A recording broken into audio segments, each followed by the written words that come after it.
Welcome everyone back to weekly weather updates, and in today's video and have the latest from the live radar. From the latest UKV, have a look at the precipitation and the temperature over the next 5 days, as we are now heading into heatwave conditions, with most areas getting temperatures into the high 20s through this weekend, even into the low to mid 30s across parts of England and Wales. Hottest conditions for most of the summer so far, and as I said, we have got that coming for the next 3 or 4 days. Now, if you don't like the heat, fortunately, we are going to see a little bit of a dip in the temperatures by Monday, Tuesday time, depending on your region. And we are going to see some rain and thunderstorms around as well, as we do see some low pressure systems coming in off the Atlantic. Just bits and bobs of instability, so not expecting anything too major, so no big walls of rain. But what we could see is perhaps some organised showers and thunderstorms. And of course, that is starting to creep into that sort of final 20 hours or so of the latest UKV. However, as we look at the longer range, it's becoming more and more apparent that this slightly unsettled, thundery dip we see next week is going to be pretty temporary, maybe only 2 or 3 days before the heat returns. And as we'll see from the latest runs, it could be even hotter than it is over the next few days. The GFS ensembles, the mean for those ensembles, is now actually higher in about 7 or 8 days' time than it is over the next few days. So if you think it's getting hot over the next couple of days, low 30s widely, maybe mid 30s in a few spots, could be even higher than that as we do head into the second half of the month. So explore that in the second half of the video. So do remember, if you enjoy videos, which do like and subscribe. Now, if we start on the live radar, bone dry conditions today as the warmth and the sunshine takes over for all. At the moment, heatwave conditions only really across England and Wales, but they will become more widespread in the next day or so. Now, you can see there's bits and bobs of rain towards the London area. Now, I think this is just a radar error. Perhaps it's some flying ants or something like that, because I'm looking out the window and I can see across West London, and yeah, there's not a cloud in the sky. So not sure what the radar is picking up there. If you look at the temperatures this evening, you can see very hot across England and Wales. Hottest temperatures across central England at the moment. You can see further north and westwards, it is warm. Temperatures very warm in places, and you see Republic of Ireland is probably the hottest spot outside of the traditional heat dome we normally get in these heat waves across England and Wales. But we are expecting it to increase in temperature substantially over the next day or two across Northern England, Scotland, Northern Ireland as well. Now, if you look at the max temperatures today, widely into the low 30s. Lake and Heath leading at 33 there. Again, hope this issue gets sorted out at some point, but it always seems to be a degree or two hotter than most other weather stations. I suspect, again, there is a bit of a statistical issue there.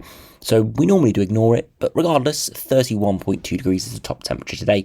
Pretty much in line, maybe a degree higher than expected there. But you can see up and down the country, especially through England and Wales there, seeing 30 plus degrees. Now, if you check out the latest UKV now, you can see bone dry conditions over the next few days. Really nothing at all through Friday. Lots of sunshine through Saturday and into Sunday. Maybe a little bit more way of cloud and instability starting to push in for the Republic of Ireland, and that is thunderstorms starting to arrive. For most, though, they don't really move in until Monday morning at the earliest, and even then, maybe Monday lunchtime into the afternoon across England and Wales there. A organised band heading through Scotland, Northern Ireland and Northern England. More scattered, sporadic band further southward. Still could see a 30 degrees out there, where we do avoid those storms.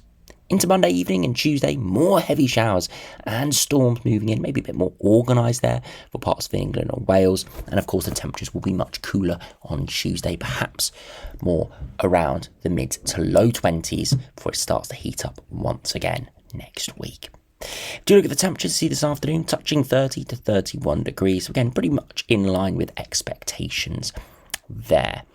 As we head into Friday, temperatures even higher, peaking around 32 to 34 across much of England and Wales, and warming up even across Scotland, Northern Ireland and the Republic of Ireland there, widely in the mid-20s, 27, 28, 29 degrees in a few spots. And again, I wouldn't rule out an isolated 30 somewhere out there. As we head into Saturday, very oppressive sleeping up and down the country, not only for the southeast and kind of heat island across London, but also all the way up towards northern Scotland, where temperatures will struggle to get below the high teens. As we head into Saturday afternoon, very hot once again. Similar temperatures across England and Wales, 30 to 34 degrees, but notably it's Northern England, Scotland, Northern Ireland and the Republic of Ireland that's even hotter, widely 27 to 29 here, and again a few spots 30, 31, 32, so probably not reaching those records we highlighted a couple of days ago, but it's still not out of the realms of possibility there. There's a small chance, very low, but small chance that we could get up there in a few spots. Maybe if the Fern effect gets going across northern Scotland or something like that. We'll have to wait and see. As we progress into Sunday, it will cool down for many as cloud starts to build, but still mid to high 20s, feeling muggy, and a few spots across the West Midlands could get towards 30 or 31 there during the afternoon. Into Monday, much fresher, still could reach 30 degrees in the far east, but widely more towards the mid to low 20s or even in the teens as the rain moves in, and you see for Tuesday much fresher for all high teens or low 20s. This is much more of a thundery, unsettled pattern. But as I said, we don't suspect that's going to last too long. And as you see from the latest GFS, high pressure is involved. At the moment, dominating low pressure makes an influence early next week. But look at this, high pressure returns by Wednesday and it starts to pump warm air northwards once again, and it looks pretty hot and pretty dry there once again from around the 16th to 20th of July. Eventually another low pressure system sweeps through, again could be some showers and storms, but the warm air never goes away. Yes, could drop off ever so slightly, but just look at the heat to our south and our east. It is incredible there across the Mediterranean and North Africa.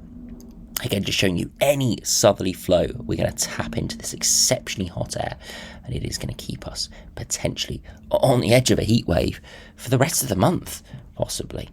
Now, do check out the latest GM. Again, high pressure involved, low pressure sweeping through for a time as we head into early next week, but eventually high pressure tries to build back in. Maybe not as much success as the GFS, more low pressure around, so perhaps temperatures a bit cooler. Still probably would be muggy, and perhaps some more storms around. And finally, if we check out the latest ECMWF, again, high pressure involved, low pressure moving for a time early next week, but already high pressure coming back in with a southerly flow through the latter parts of next week, with the 15-degree isotherm returning for eventually slowly getting swept away come next weekend, but still very hot there in the east. And if you do look at the latest ensembles, as I said, very warm over the next 4 or 5 days, around the 8 to 10 degrees above average there. Drop off by Monday, Tuesday time, back towards average, but for about 2 days before we uptick once again around the 17th of July. And look at that, the ensemble mean around the 20th is even higher than what's going to be over the next few days. And yes, it does account for insanely hot runs, the ones getting into the low 20s. That would be high 30s, if not 40 degree territory. So it does factor those in, but also factors some cooler runs in as well. But at the moment, very warm, hot conditions for all, drop off early next week, and then perhaps a return to that towards the final third of the month. More uncertainty though, as ever, as a result of it being, of course, the longer range, but definitely real intrigue there for the final third of the month, as not only could there be another heat wave, the 4th official heat wave of the summer, again, hoping that this is officially a heat wave. I mean, unless something catastrophic happened with the weather modelling, then this is going to be another heat wave. So this could be our 4th heat wave into the final 10 days of July. And of course, we've got August to factor in as well. Could be a ridiculously hot summer. And finally, if we compare it to the latest ensembles from the ECMWF, very warm drop off next week and then an uptick once again. Not as strong of an uptick, still above average, still potentially touching on heatwave conditions, but not as much of an uptick and more precipitation, perhaps more in line with what we saw from the GM and a little bit from the ECMWF operational, where still warm, maybe not quite as hot and more low pressure around. So it could be more of a hot and thundery second half of the month than a hot and dry kind of pattern. So we'll keep you updated over the next few days. But if you do enjoy the heat, make sure you go out and enjoy it, as it is going to be pretty stunning there over the next 3 or 4 days. If you don't like the heat, then a bit of a respite to come Monday through to Wednesday, but unfortunately, real possibility from the looks of the latest runs that this real oppressive heat could make another return later on next week. So anyway, thanks for watching, hope you enjoyed, subscribe if you're new, and I'll see you again for another video soon.